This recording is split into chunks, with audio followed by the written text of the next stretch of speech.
Welcome, welcome, welcome. So, today we are going to talk about intelligence bureau में हम लोग कैसे apply करें। इंटेलिजेंस ब्यूरो, जो कि आपको पता ही है, एक संस्था है जो इंटेलिजेंस पे ध्यान देती है, जैसे कि कोई टेरर अटैक होने वाला है या फिर अंदरूनी कई सारी सिक्योरिटी के मामले में जो भी चीज़ें होती है उन पे वो लोग देख रेख रखते हैं और इनसाइड इंफॉर्मेशन जो होती है वो निकालते हैं।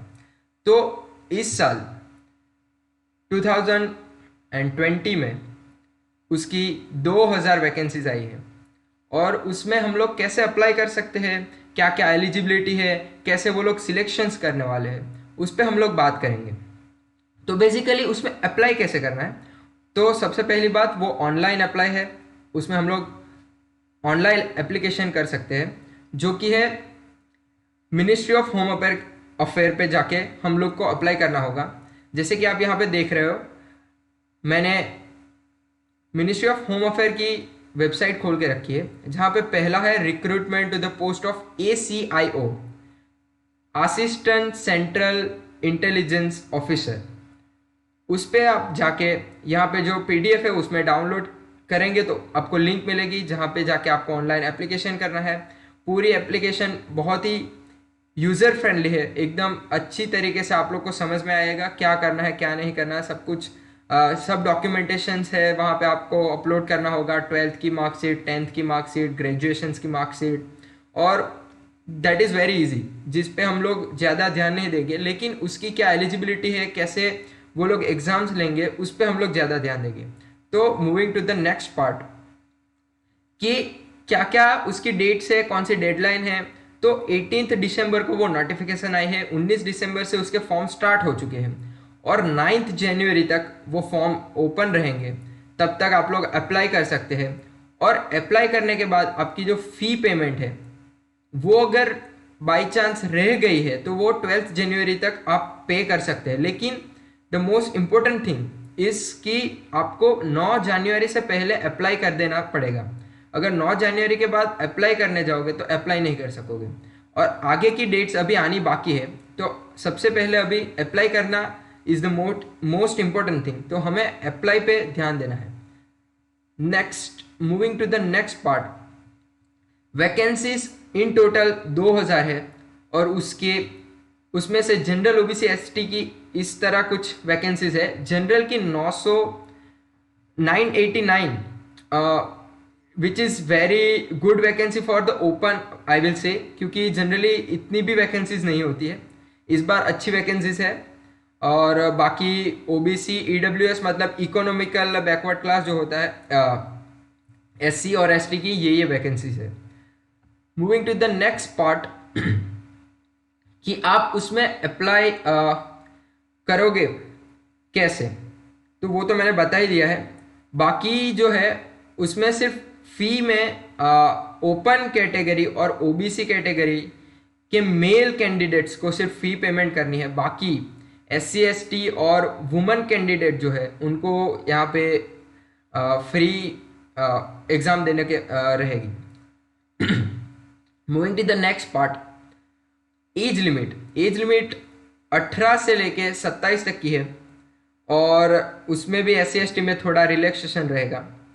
उसके अलावा और एक चीज़ जो कंपलसरी यहाँ पे रखी है उन लोगों ने कि कंप्यूटर का नॉलेज आपको होना चाहिए, बहुत ज़रूरी है। Nowadays everyone know about the computers, basic तो सबको ही आता होता है, तो उसमें कोई दिक्कत वाली चीज़ नहीं है। और कोई भी ग्रेजुएट पर्सन, आपने BSc किया है, BA किया है, BCom किया है, इंजीनियरिंग किया है, कुछ भी MBA किया है या फिर मेडिकल किया है, ग्रेजुएट हो आप, तो आप इसमें अप्लाई कर सकते हैं। ऐसा कुछ नहीं है कि कंपलसरी आपने यही पढ़ा हुआ होना चाहिए, कुछ नहीं है ऐसा। तो जो भी UPSC CSE की प्रिपरेशन कर रहे हैं या फिर अपने अपने स्टेट बोर्ड्स की एग्ज़ाम के लिए प्रिपरेशन कर रहे हैं, तो हर एक के लिए ये बहुत ही गोल्डन अपॉर्चुनिटी है कि आप सीधा इंटेलिजेंस ब्यूरो में अप्लाई कर सकते हो। तो grab the opportunity. The next moving is, अगर आपने अप्लाई कर दिया तो उसके बाद नेक्स्ट क्या है कि उसमें सिलेक्शन क्राइटेरिया क्या रहेगा, तो उसमें 2 एग्जाम्स है और तीसरा फेज है वो इंटरव्यू है। 3 फेज है। फेज 1 में टीयर 1 की एग्जाम रहेगी, फेज 2 में टीयर 2 की एग्जाम रहेगी और फेज 3 है इंटरव्यू। हर एक फेज में सिलेक्शन होगा। अगर पहले फेज में आप क्लियर नहीं हुए तो बाहर हुए, पहले फेज क्लियर करते हो तो सेकेंड फेज में फिर से एग्जाम्स है, वो आपने एग्जाम क्लियर किया तो ही इंटरव्यू में आप जाएंगे। बाकी जहां से निकल गए वहां से निकल गए, there is no come back. And the last part is कि एग्जाम्स क्या है, कैसे उसके मार्क्स कैसे डिवाइड है। तो इस तरह है, जो सबसे पहला एग्जाम है उसमें है 100 मार्क्स का एग्जाम है, एमसीक्यूज रहेंगे और सिर्फ 1 घंटे की एग्जाम है। तो टाइम बहुत कम है, 60 मिनट्स है हमारे पास और 100 एमसीक्यू करने हैं। पहली एग्जाम अगर आपने क्लियर कर ली तो दूसरी एग्जाम है रिटन एग्जाम, जिसमें ऐसे और इंग्लिश के कॉम्प्रिहेंशन टाइप के क्वेश्चंस रहेंगे, जिसमें ऐसे के लिए 30 मार्क्स दिए हैं और कॉम्प्रिहेंशन के 20 मार्क्स है। ये पूरा 50 मार्क का एग्जाम है और 1 घंटे के लिए ये भी एग्जाम रहेगा। और अगर आपने पहला क्लियर किया तो दूसरा, और दूसरा क्लियर किया तो फिर लास्ट में आएगा इंटरव्यू। इंटरव्यू के भी 100 मार्क्स है और यहाँ पे फाइनल मेरिट लिस्ट जो बनेगी उसमें इंटरव्यू का 40% ऑफ मार्क्स गिना जाएगा। मतलब 40% of marks from the interview and tier 1 और टीयर 2 के 30% यानी 30 एंड 40 टोटल 100% के हिसाब से मेरिट लिस्ट बनेगा। तो इंटरव्यू का बहुत बड़ा इसमें मार्जिन रहेगा, ताकि तो you have to prepare for the interview very well.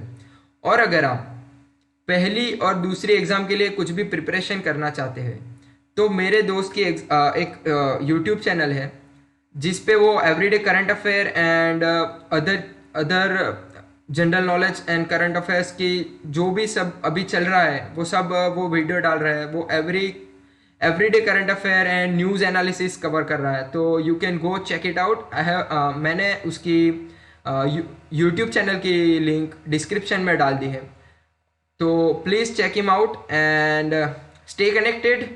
Thank you very much and subscribe to the channel. Thank you.